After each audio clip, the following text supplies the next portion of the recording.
Welcome to the class. Today, we are going to talk about aspirations in English words. We are going to discuss English words. We are going to discuss certain specific features of English words. And we are going to see how these features help us improve the way we speak, how these features help us sound emphatic, how our understanding of these features can improve when we speak English, that is, English words and English sentences. It is important to pay attention to these features as they have tremendous impact on learning how to improve.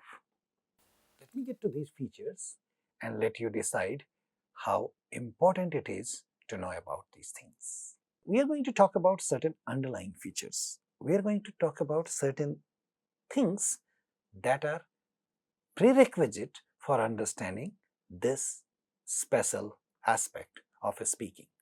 There are three things that we will put together today. One is our understanding of syllables.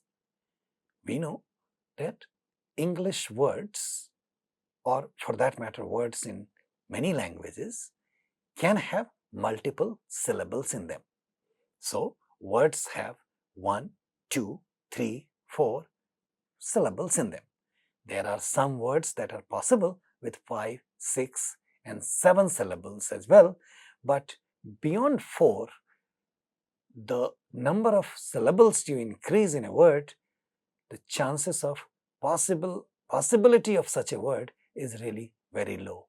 We have very few words with 6, 7, 8 syllables. When we say very few words, we mean compared to possibility of a word with 2, 3 and 4 syllables. So that's about syllabification.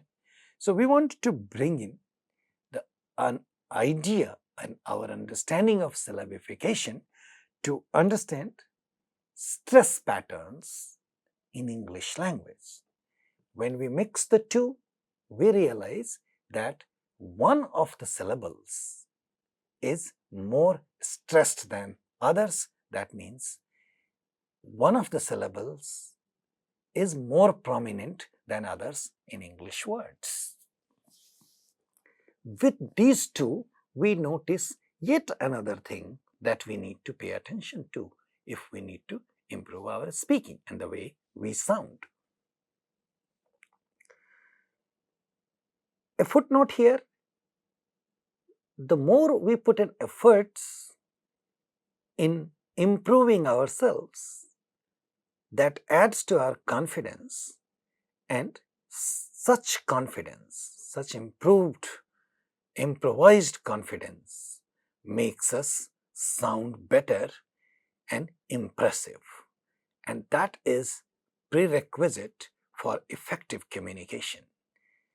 I keep mentioning this for you to underline this fact that in order to reach the ultimate goal of effective communication, we need to look backward and see to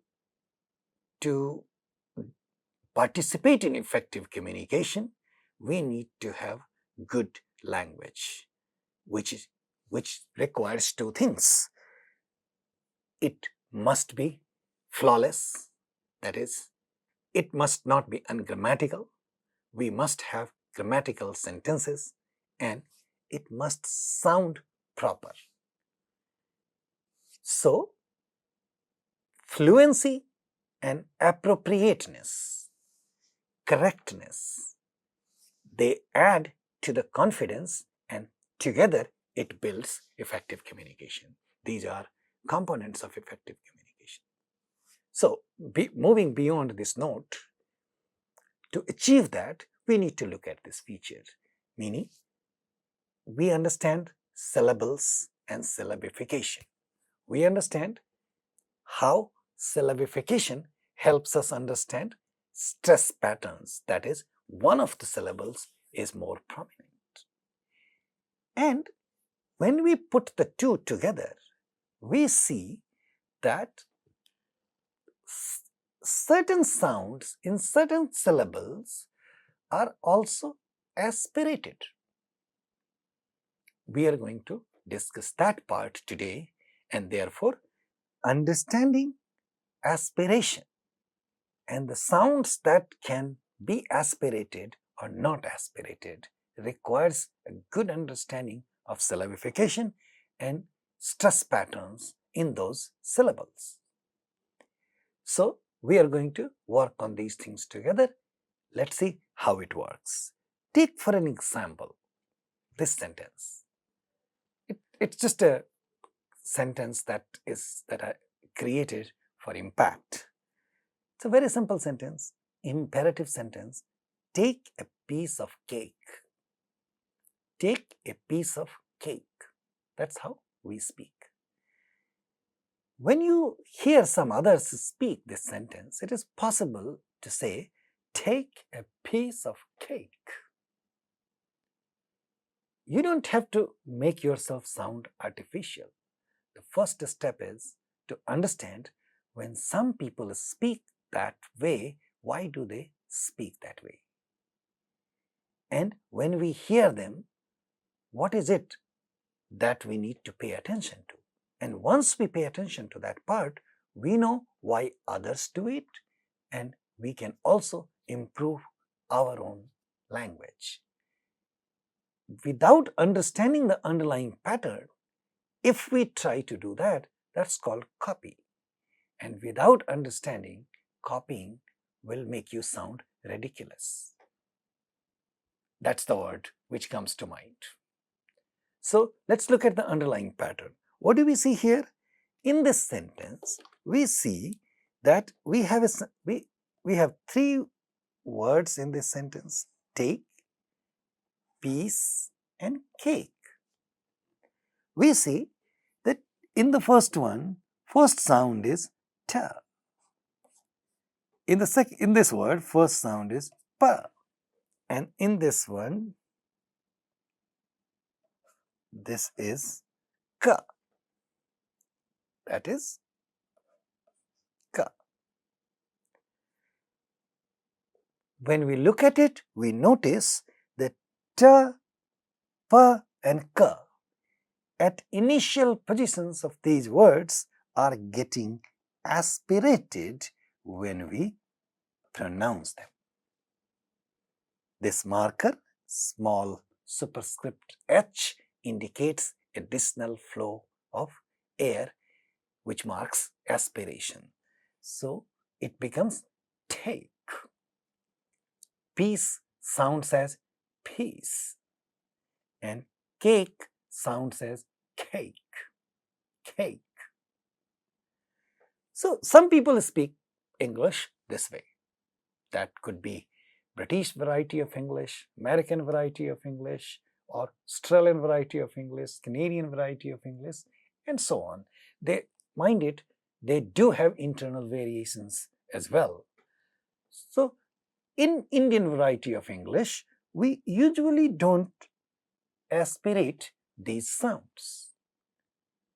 When we do not aspirate these sounds, that makes English Indian variety. That's perfectly fine. There is nothing problematic or bad about Indian variety of English. So understanding this part first makes us understand the distinction between different varieties, at least the two. And if we want to learn, this is what we can learn. So let's move ahead. Keep in mind, each one of these words like take, piece, and cake, they are monosyllabic words.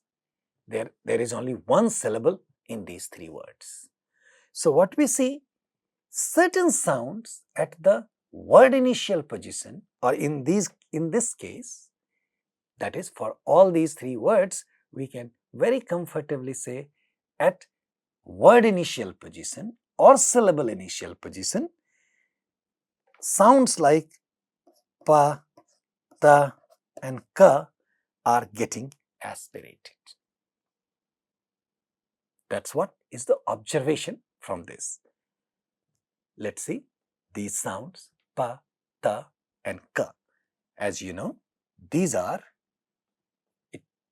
it will help you to find your understanding about these three English sounds, that these are voiceless stop sounds, meaning pa is a bilabial voiceless sound, bilabial voiceless unaspirated sound. Ta is alveolar unaspirated voiceless sound, and ka is velar unaspirated voiceless sound. Each one of them is, they form one class, which is called, because they come from three different places of articulations, they do share their features of being voiceless and unaspirated, but they form a class called a stop, because in the production of these sounds there is a total blockage at their respective places of articulation and sudden release of the flow of air. So they are also called stop sounds. So as you see here, they are all pa, ta, ka, unaspirated, voiceless. That is minus voice, minus aspiration.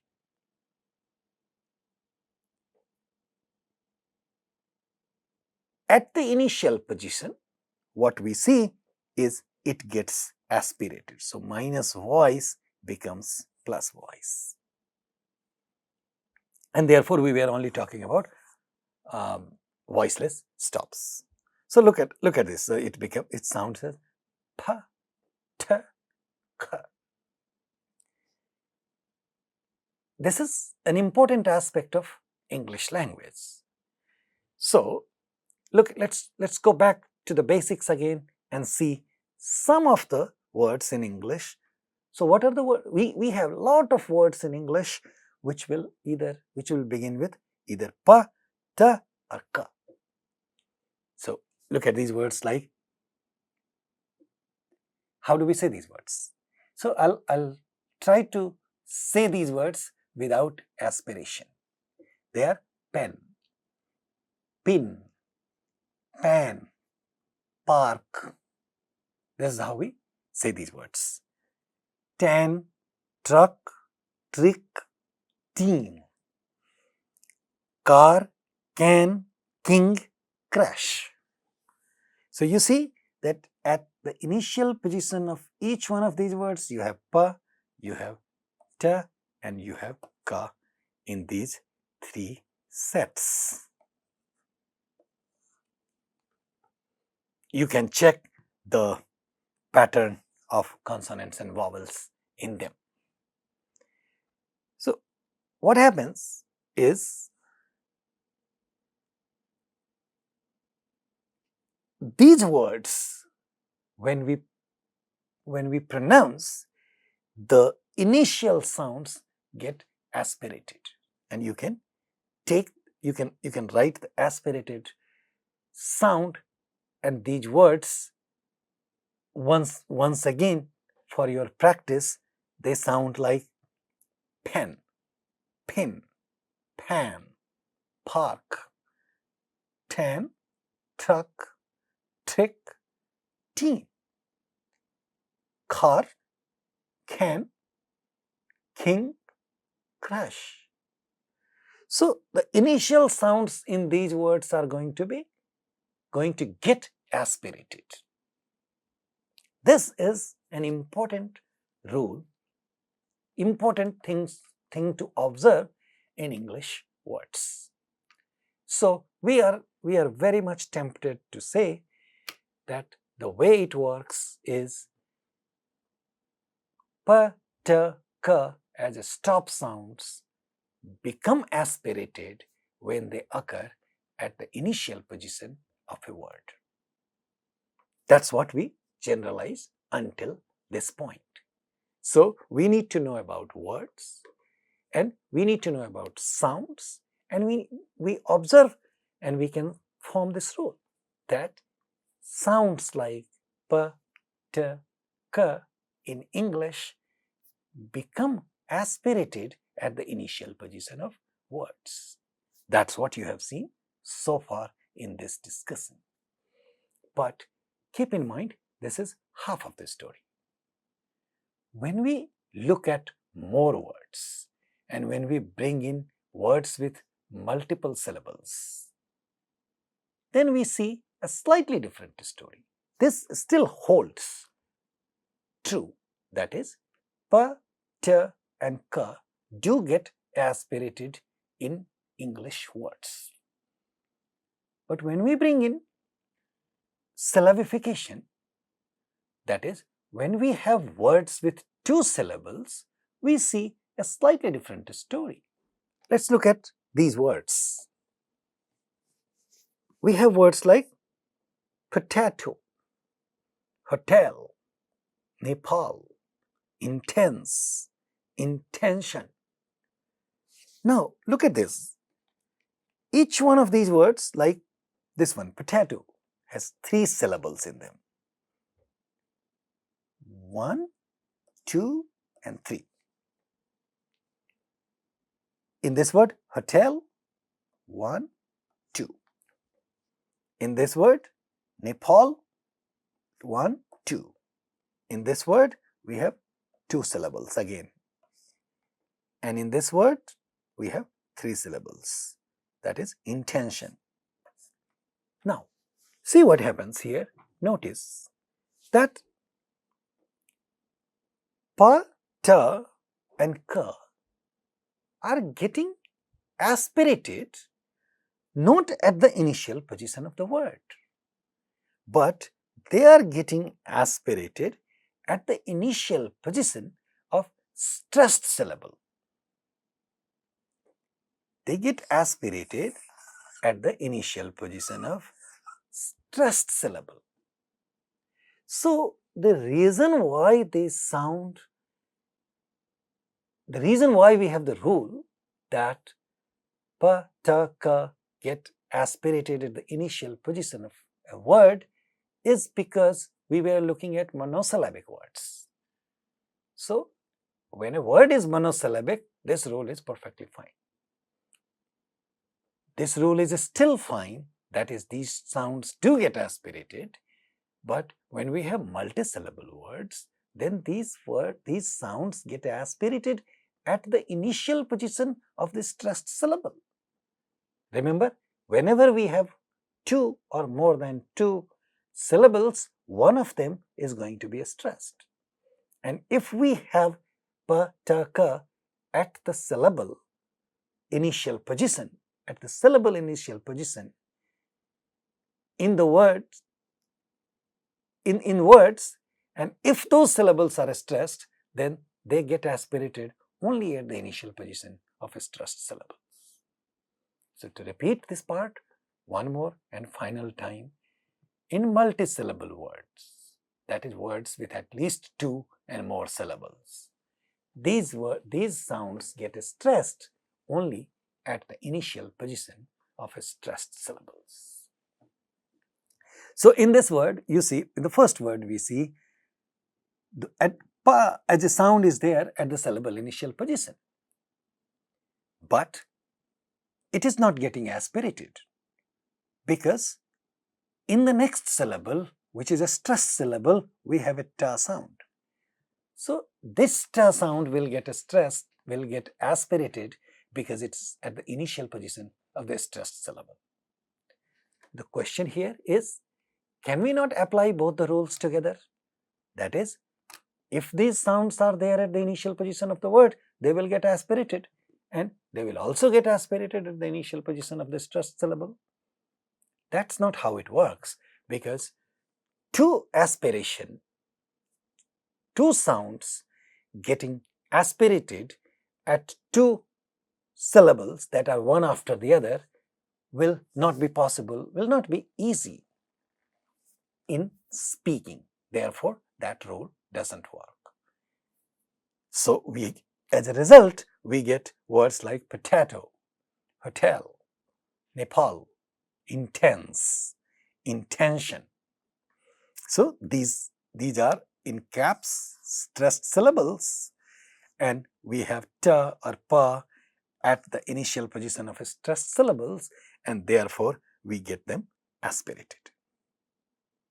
If these sounds are not at the initial position, then they even in the stressed syllable, if they are not at the initial position, they will not get aspirated. Look at this word dipper. Here we have pa, but this pa is not at the initial position of this stressed syllable. Therefore, this is not getting aspirated. We have institute.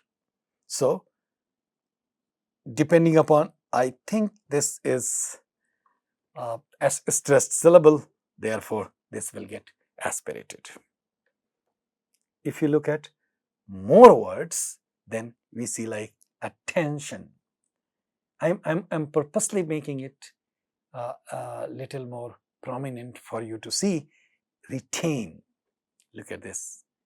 These sounds are getting aspirated. Retention. Impossible.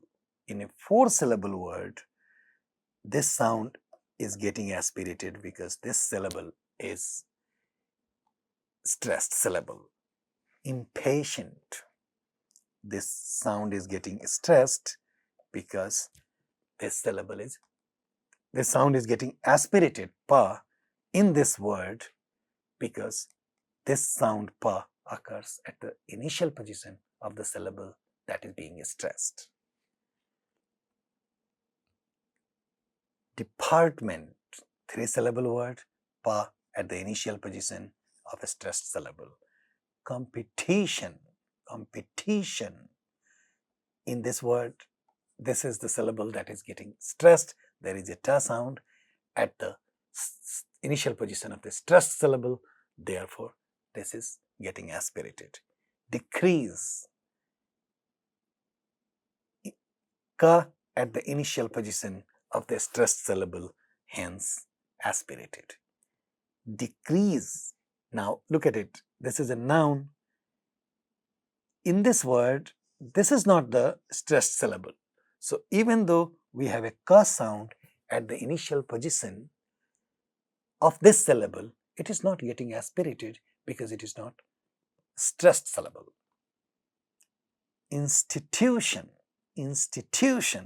Here, ta is at the initial position of the stressed syllable, therefore it is aspirated. Look at here. Purple. Here you have pa at the initial position of the stressed syllable, hence aspirated. This syllable also has pa at the initial position, but since it is not aspirated, since it is not stressed, this is not aspirated. Practice. Here, pa at the initial position of the stressed syllable, hence aspirated, ta initial position of this syllable, but not the stressed one, hence not aspirated. Circle. Ka at the initial position of this syllable, but hence this is not a stressed syllable, not aspirated. Turtle. This is a stressed syllable. It has ta at the initial position, hence aspirated. Sample. This is the stressed syllable, not the second one. All of these words are 2-syllable words. Here, stress on the first syllable, second syllable is unstressed and unaspirated.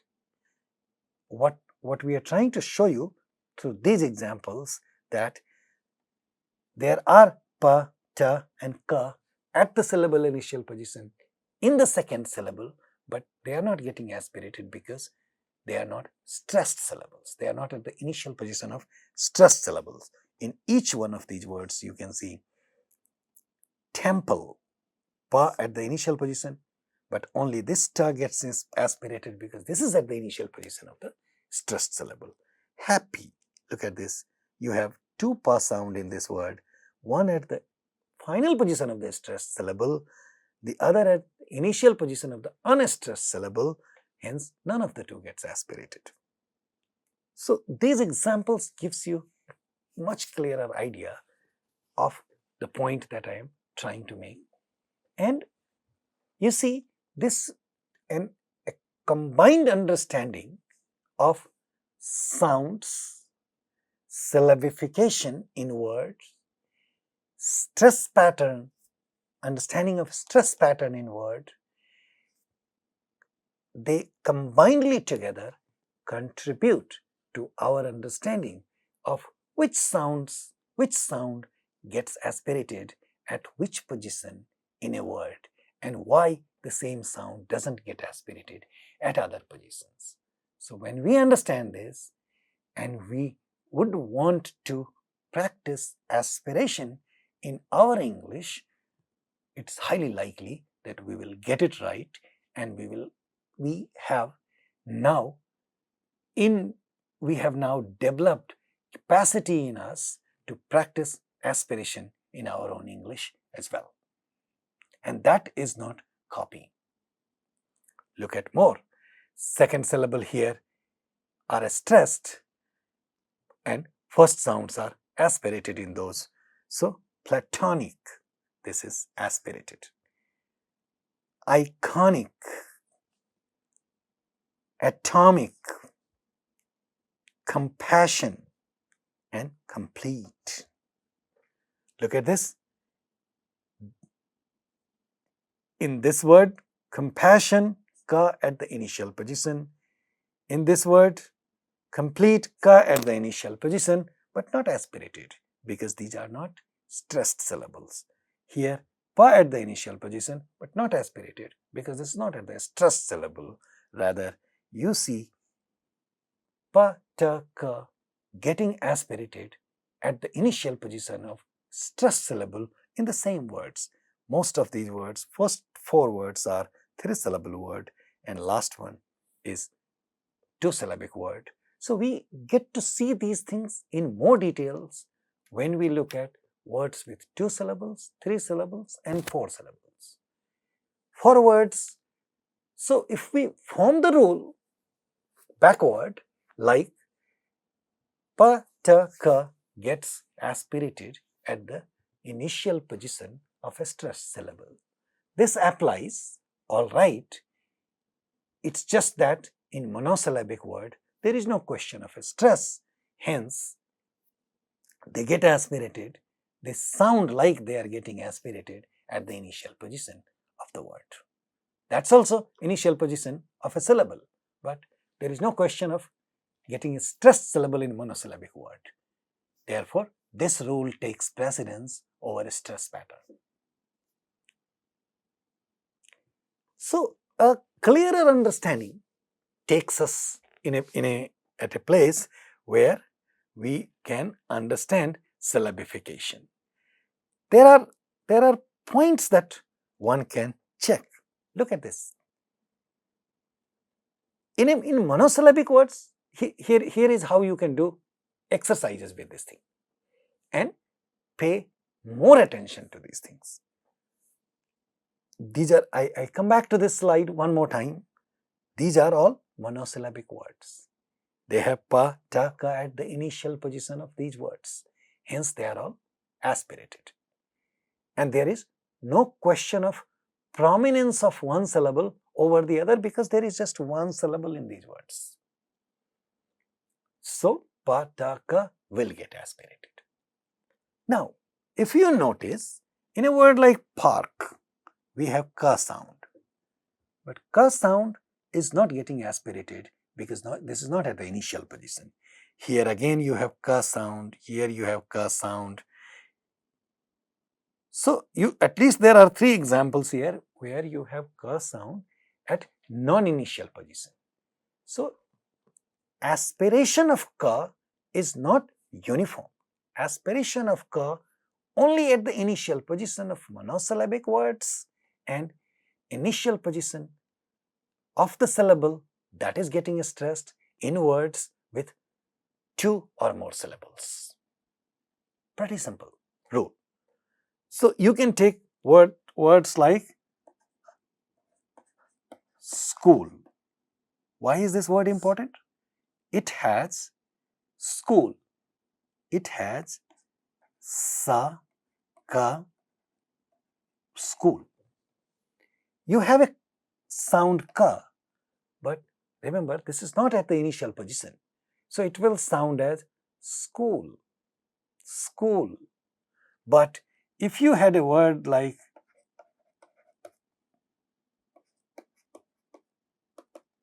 cool, then for some speakers of English, this will get aspirated. Cool, cool. And that's the reason why, that's how aspiration works for native speakers of English. This is why this is more intuitive to those who speak English as their first language. Many of us do speak English as, many of us do sound as English is our first language, but keep in mind that English is also Indian variety of English. So if we want to pay attention, if we want to sound like British speakers or American speakers, or we want to make our English more impressive, and if we understand these patterns, we are going to learn this once for all. And not just we learn to do that, not just we compel ourselves to practice, we work on this practice with a proper understanding of underlying patterns that work in the language.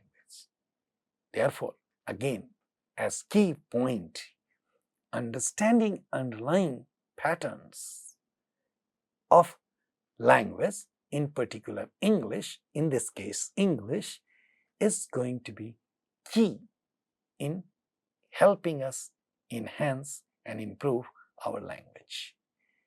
That has impact on our subconscious, which gives us fluency, appropriateness, and accuracy. They build our confidence, and we do effective communication without flaws with these things. So we work on these parts, we become much better. We look forward to your questions. I suggest you do some practices of these things and check yourself, check some words, sounds, and see if these rules work. Do you find examples where we break these rules? We are looking forward to a discussion on these things with you. With that, thank you so much.